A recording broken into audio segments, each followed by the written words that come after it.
कभी सोचा है कोई फूल जो देखने में इतना खूबसूरत हो वो जानलेवा भी हो सकता है? आज हम बात करने वाले हैं डिजिटैलिस परप्यूरिया की, जिसे हम आमतौर पर फॉक्स ग्लव कहते हैं। ये देखने में जितना सुंदर है ना, इसका असर उतना ही जबरदस्त है। इतना कि ये दिल की धड़कन तक को बदल सकता है। तो चलिए इसके पुराने मेडिकल किस्सों की गहराइयों में उतरते हैं। जरा इस लाइन को महसूस करने की कोशिश कीजिए। ऐसा एहसास जैसे कि अगर वो हिली तो दिन धड़कना बंद कर देगा। ये कोई मामूली डर नहीं है, है ना?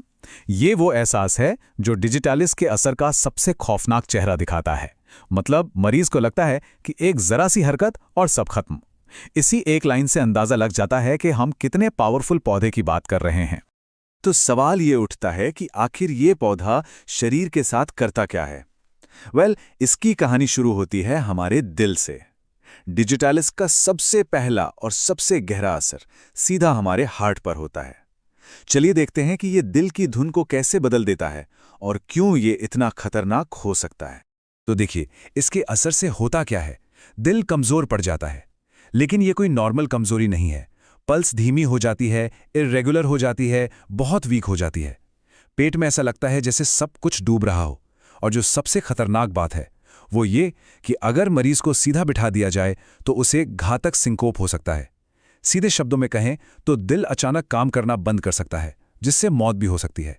और ये जो धड़कन का इर्रेगुलर होना है ना, ये भी कोई आम बात नहीं है। कमाल की बात देखिए, पल्स हर तीसरी, पांचवी या सातवीं बीट के बाद एक पल के लिए रुक जाती है। सोचिए, ये पैटर्न इतना सटीक था कि पुराने जमाने में डॉक्टर्स सिर्फ नर्व्स पकड़कर ही बता देते थे कि ये डिजिटैलिस का असर है। ये तो एक तरह से इस जहर का फिंगरप्रिंट बन गया था। पर कहानी सिर्फ दिल तक ही सीमित नहीं है। जरा सोचिए, जब शरीर का इंजन यानी दिल ही कमजोर पड़ जाए तो क्या होगा? इसका असर लहरों की तरह पूरे शरीर में फैलता है। तो चलिए अब देखते हैं कि कैसे एक अंग की तकलीफ पूरे सिस्टम को अपनी चपेट में ले लेती है। और ये असर एक के बाद एक चेन रिएक्शन की तरह बढ़ता है। सबसे पहले शरीर में अचानक से गर्मी की तेज लहरें उठती हैं। इसके बाद नर्वस सिस्टम कमज़ोर पड़ने लगता है और शरीर में ज़बरदस्त कमज़ोरी आ जाती है। ये कमज़ोरी इतनी ज़्यादा बढ़ जाती है कि इंसान हिलने डुलने लायक भी नहीं रहता और आखिर में उसे ऐसा महसूस होने लगता है जैसे बस मौत आने ही वाली है। और ये कमज़ोरी किस हद तक की होती है? इस लाइन को सुनिए। सीने में बहुत कमजोरी, बात करना बर्दाश्त नहीं होता। बस कल्पना करके देखिए, शरीर में इतनी भी ताकत ना बचे कि कोई बोल पाए। ऐसा लगता है जैसे शरीर की सारी एनर्जी किसी ने खींच ली हो। और ये असर सिर्फ दिल और नसों तक नहीं रहता, ये पाचन तंत्र तक भी पहुंच जाता है।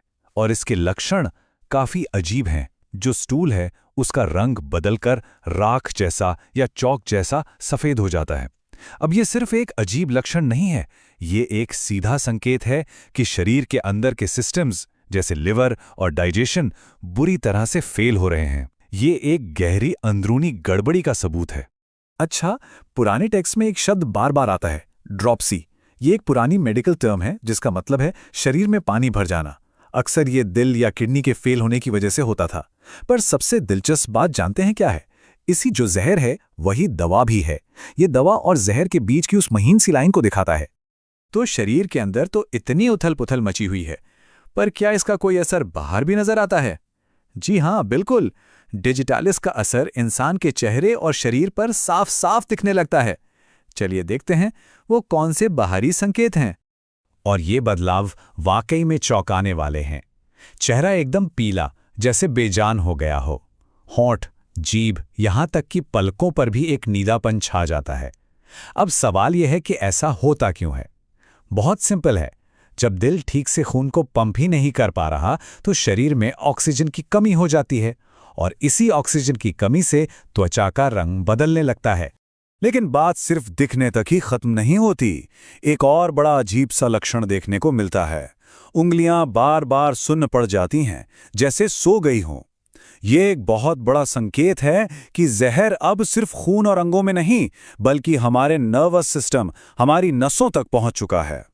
और फिर आखिर में इसका असर हमारी सांसों पर पड़ता है। सांस लेना मुश्किल हो जाता है, इर्रेगुलर हो जाता है। शरीर ऑक्सीजन के लिए तड़पने लगता है और इंसान गहरी गहरी आहें भरने लगता है। ये एक तरह से शरीर के संघर्ष की आखिरी निशानी है जो इस पूरी डरावनी तस्वीर को पूरा करती है। तो ठीक है, हमने लक्षणों को तो समझ लिया, पर अब सवाल ये है कि क्या कोई ऐसी चीज़ थी जिससे ये लक्षण और भी बिगड़ जाते थे, और क्या इसका कोई इलाज, कोई तोड़ था? चलिए अब इसके ट्रिगर्स और एंटीडोट्स दोनों को समझते हैं। पुराने रिकॉर्ड्स के मुताबिक 2 चीजें हालात को बद से बदतर बना देती थीं। एक सीधा बैठना और दूसरा जरा सीधी हरकत। ये बात हमें सीधे उसी शुरुआती डर पर वापस ले जाती है, याद है कि हिलने का मतलब है मौत को दावत देना। शरीर इतना कमजोर हो जाता है कि आराम से बैठना भी खतरनाक बन जाता है। अब मजे की बात यह है कि इसका एक तोड़ भी था, सिनकोना नाम का एक पौधा। लेकिन यहां एक ट्विस्ट है।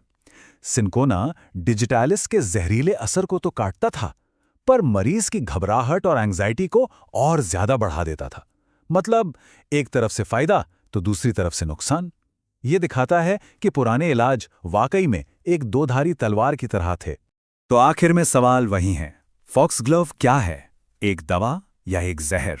सच तो ये है कि ये दोनों है, और ये हमें एक बहुत बड़ी बात याद दिलाता है कि प्रकृति की सबसे खूबसूरत चीज़ों के अंदर भी जान देने की और जान लेने की दोनों ही ताकतें छिपी होती हैं, और इन दोनों के बीच की जो लाइन है वो बहुत बहुत बारीक है।